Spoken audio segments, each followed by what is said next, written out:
Hi everyone, today we have a Lenovo IdeaPad 100-15 IBY that's come in with running slow. As you can see, it has 4 gigabytes of RAM, DDR3, and it is currently using most of that RAM.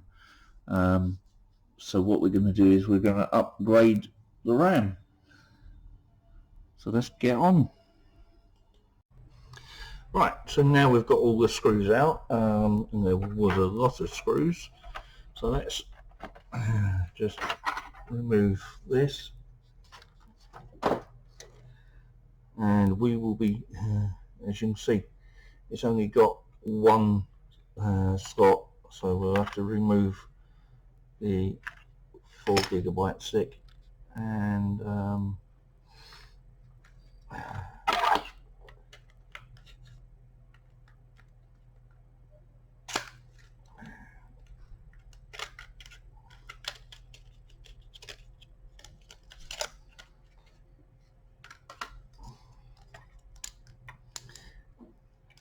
we will be fitting the 8 gigabytes of ADATA DDR3,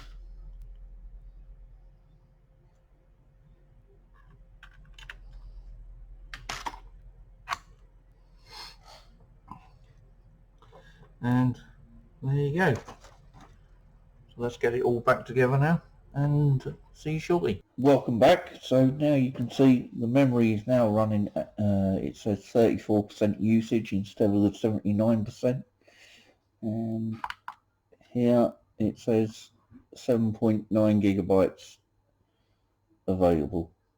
So yeah, that's about it. Just one thing, if you are going to do one of these, it's the IdeaPad 100, there are 8 screws including the DVD drive that are under the keyboard.